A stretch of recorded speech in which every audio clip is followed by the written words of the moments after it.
Calcutta film society CFS এইটা 5ই October 1947 সালে এইটা প্রথম তৈরি হয়।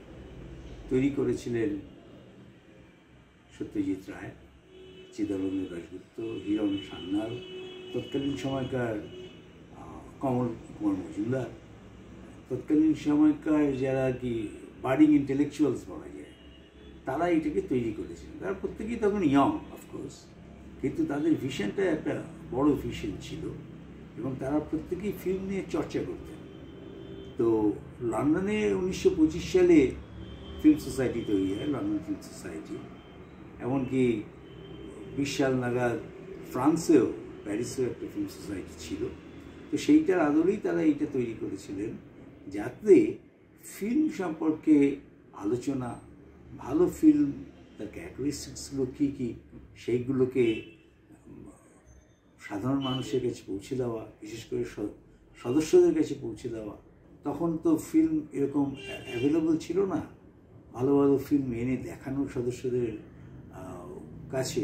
এবং ফিল্ম সম্পর্কে সাধারণ মধ্যবিত্তদের মধ্যে, শিক্ষিত মধ্যবিত্তদের মধ্যে একটা অনীহা ছিল।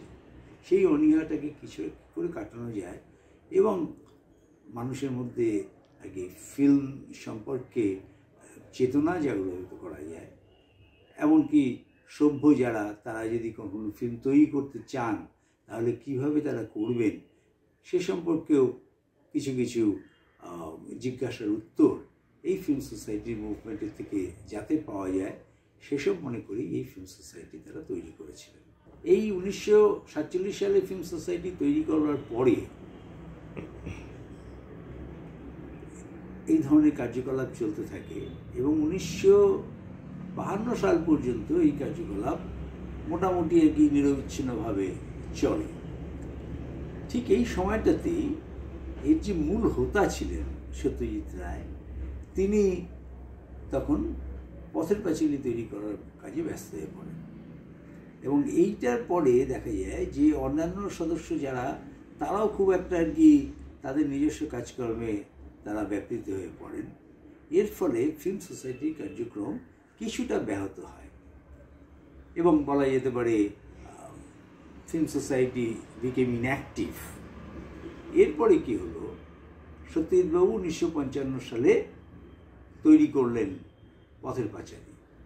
এই পথের পাঁচালী তৈরি হওয়ার পরে সারা পৃথিবীতে যখন আলোড়ন পড়ে গেল, প্রাইম মিনিস্টার জওহরলাল নেহেরু তিনি নিজে পথের পাঁচালীর সপক্ষে দাঁড়ালেন। অনেক সমালোচনা ছিল তার বিরুদ্ধে এবং পথের পাঁচালী একটা মাইলস্টোন হিসেবে দেখা দিল।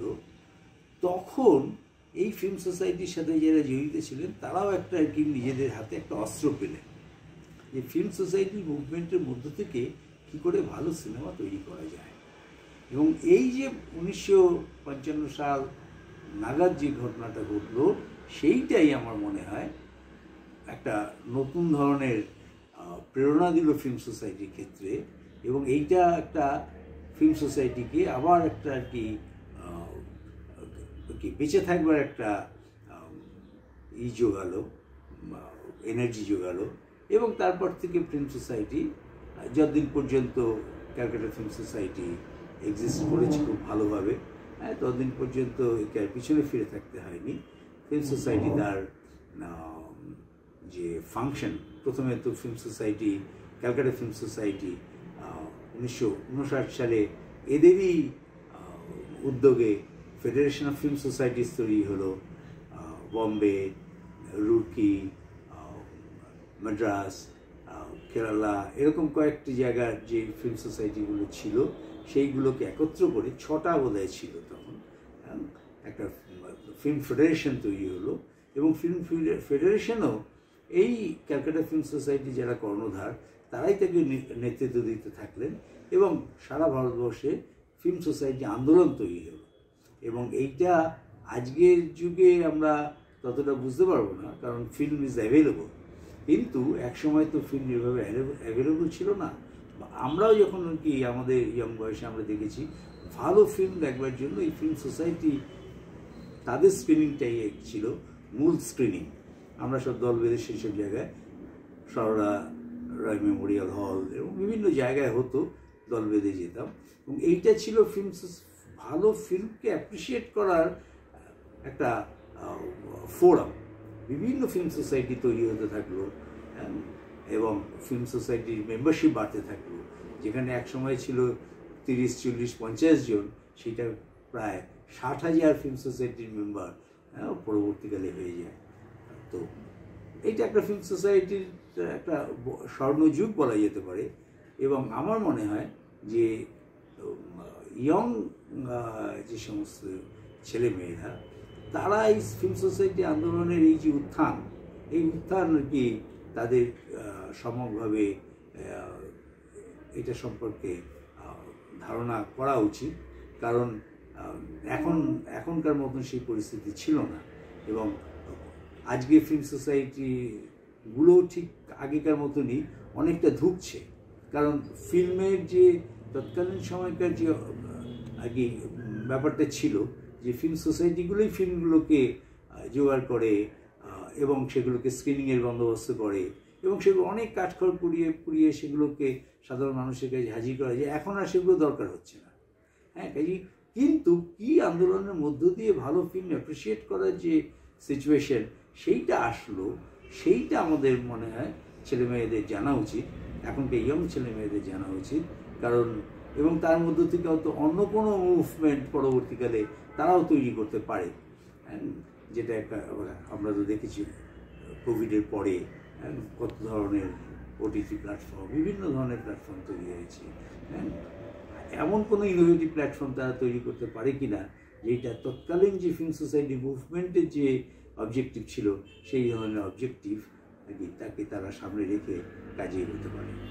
ক্যালকাটা ফিল্ম সোসাইটি তাদের যে অফিস ছিল, সেই অফিসটা ছিল 3 নম্বর চিত্তরঞ্জন অ্যাভিনিউ, ভারত ভবন।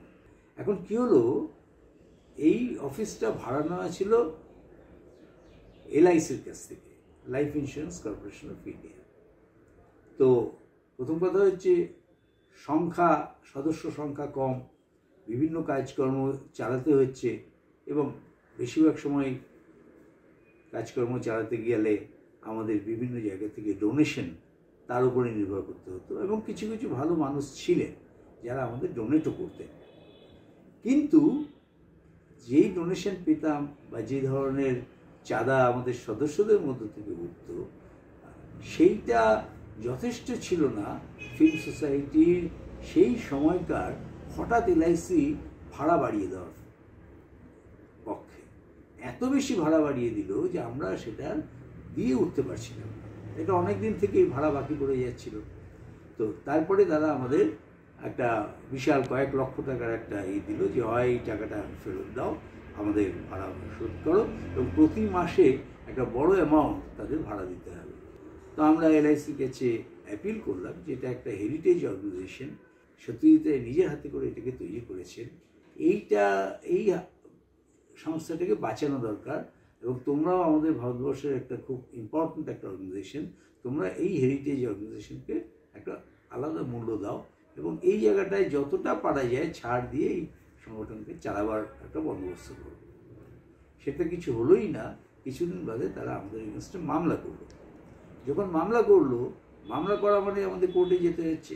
কোর্ট মানে এই LICর আন্ডারেই একটা কোর্ট আছে, বছরের পর বছর আমাদের সেই কোর্টে যেতে হলো, তার জন্য উকিল রাখতে হচ্ছে, সেই উকিলকে আবার পয়সা দিতে হচ্ছে। এই করতে করতে আমাদের যতটুকু আর কি টাকা ছিল সমস্ত টাকা নিঃশেষ হয়ে গেল। দুঃখের বিষয় হচ্ছে সেই সময়ে কেউই, ধরা যাক আমাদের রাজ্যের সরকার, ধরা যাক ভারত সরকার, ধরা যাক অন্যান্য ইম্পর্টেন্ট লোকজন কলকাতা শহরে যারা এই ধরনের হেরিটেজ সোসাইটিকে মূল্য দেয়, হ্যাঁ, সিনেমার সাথে জড়িত লোকজন, কেউই কিন্তু সেইভাবে এগিয়ে আসলো না। এবং এমন একটা অবস্থা হলো যে আমাদের ওরা উৎখাত করে দেবে, সমস্ত জিনিসপত্র ওখান থেকে আমাদের সরিয়ে নিতে হবে। ইতিমধ্যে আমরা অনেকটাই আর কি একটা অডিটোরিয়ামের মতো করেছিলাম, ভেতরে প্রায় 30-35টা ভালো চেয়ার আমরা রেখেছিলাম, একটা স্ক্রিন করেছিলাম, প্রজেকশন, প্রতি শনিবার আমরা প্রজেকশন করতাম ফিল্ম এবং বেশ কিছু সেমিনার, হ্যাঁ, চার্লি চ্যাপলিনের ওপরে, সত্যজিৎ রায়ের ওপরে, পথের পাঁচিলের উপরে আমরা অনেক সেমিনার এবং সিম্পোজিয়া আমরা অর্গানাইজ করেছিলাম। কিন্তু পরিস্থিতি এমনই হলো যে তখন আর এলআইসি আমাদের উৎখাত করে দেবে। তখন আমরা এবং সেখানে আমাদের প্রচুর বই ছিল এবং one of the best libraries of India ফিল্মের উপরে এটা ছিল আমাদের সোসাইটি লাইব্রেরি এবং সেটা চমৎকারভাবে সেখানে আমরা রেখেছিলাম। কিন্তু এই আক্রমণের ফলে আমরা অভিজিৎ দাশগুপ্ত বলে তো নাম করা টিভি পার্সোনালিটি আছেন, আমরা তাকে রিকোয়েস্ট করলাম যদি বইগুলো তার বাড়িতে রাখা যায়, কারণ আমাদের কোনো জায়গা নেই। তিনি খুব রাজি হলেন, তার বাড়িতে আমরা বইগুলো নিয়ে গেলাম। আবার তিনি ছিলেন তখন ডিন অফ SRFTI, তিনি SRFTIর সাথে কথা বললেন, কথা বলে আমাদের বইগুলো ওইখানে স্থানান্তরিত করা হলো। স্বাভাবিকভাবেই একটা অফিস থাকা, রেগুলার সদস্যদের যাতায়াত করা, একটা প্রোগ্রাম নেওয়া, হ্যাঁ সেইটা এক জিনিস, আর পুরোপুরি আর কি আমাদের চালচুলোহীন হয়ে যাওয়া, এইটা একটা আর কি সাংঘাতিক আঘাত আমাদের উপর এসে পড়লো। কিন্তু তারপরেও আমরা কিন্তু বিভিন্ন সময় বিভিন্ন প্রোগ্রাম আমরা অর্গানাইজ করেছি। মৃণাল সেন যখন মারা গেলেন তার উপরে আমরা ক্যালকাটা ফিল্ম সোসাইটির তরফ থেকে আমরা শোক সভা আহ্বান করলাম। অনেকেই এসেছিলেন, শ্রমিক বন্দ্যোপাধ্যায় এসেছিলেন, আরও অনেকে এসেছিলেন।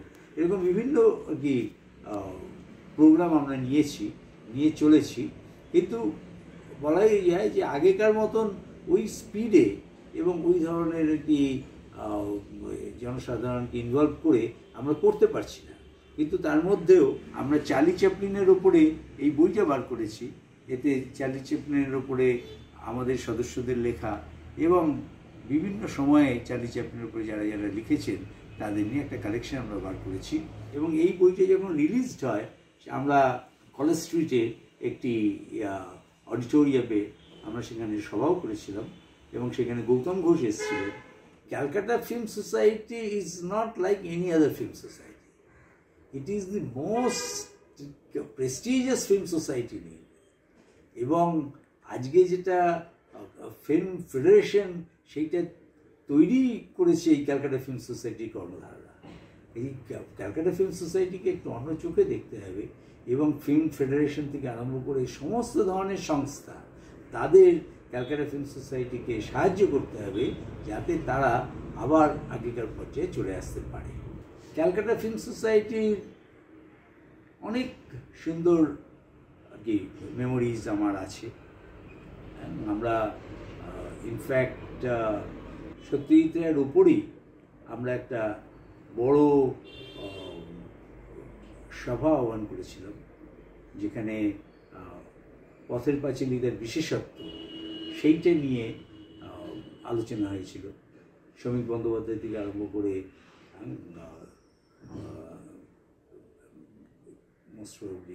মিস্টার দীপঙ্কর দে এবং আরও অনেকে আর কি ইম্পর্টেন্ট যারা ফিল্ম পার্সোনালিটিস, রমন, তারা বক্তব্য রেখেছিলেন। এবং এটা হয়েছিল মোস্ট প্রবাবলি বাংলা একাডেমিতে।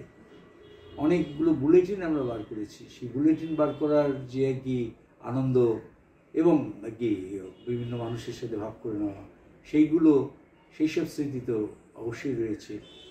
আমাদের এখানে আমার নিজেরই বন্ধু VK চেরিয়ার, আমি একসাথে দিল্লিতে তার সাথে পড়াশোনা করেছি। তো সে এই বইটা যখন লেখে India's film society movement, the journey and it's impact, এবং এই বইটা খুবই নাম করেছে ভারতবর্ষে এবং ভারতবর্ষের বাইরে। যদি ফিল্মের সাথে সোসাইটির সাথে ওইভাবে যুক্ত না থাকতাম তাহলে তো বহু বছর বাদে আজকে হয়তো ফিল্মের সাথে কোনো যোগাযোগ থাকতো না। কিন্তু ক্যালকাটা ফিল্ম সোসাইটির জন্যই কিন্তু এখনও ফিল্মের সাথে, ভালো ফিল্ম দেখার সাথে কী ধরনের পাবলিকেশনস হয় সেই সম্পর্কে। এবং আমি যেটা মনে করলাম যে এতদিন যেহেতু ক্যালকাটা ফিল্ম সোসাইটির সাথে আছি, অর্থাৎ ফিল্মের উপরে একটা যদি আমার নিজের প্রবন্ধের একটা অ্যান্থোলজি বার করা যায় সেই অনুযায়ী এইটা চেষ্টা করেছি। এবং আমারও ইচ্ছা আছে পরবর্তী সময় চার্লি চ্যাপলিনের উপরে একটি বায়োগ্রাফি আমি লিখব। হয়তো নেক্সট ইয়ারে হবে না, তার পরের বছরে হবে, কারণ আমি চার্লি চ্যাপলিনের উপরে ক্যালকাটা ফিল্ম সোসাইটির সূত্রেই কিন্তু আর কি অনেক ইন্টারেস্ট ডেভেলপ করে এবং অনেক আর কি চার্লি চ্যাপলিনের ওপরে প্রায় যতগুলো বই বাজারে আছে, আমার এখানে লাইব্রেরিতেও প্রায় গোটা 8-10 বই তো রয়েছে। তো আমি এইগুলোই হচ্ছে সুখর স্মৃতি।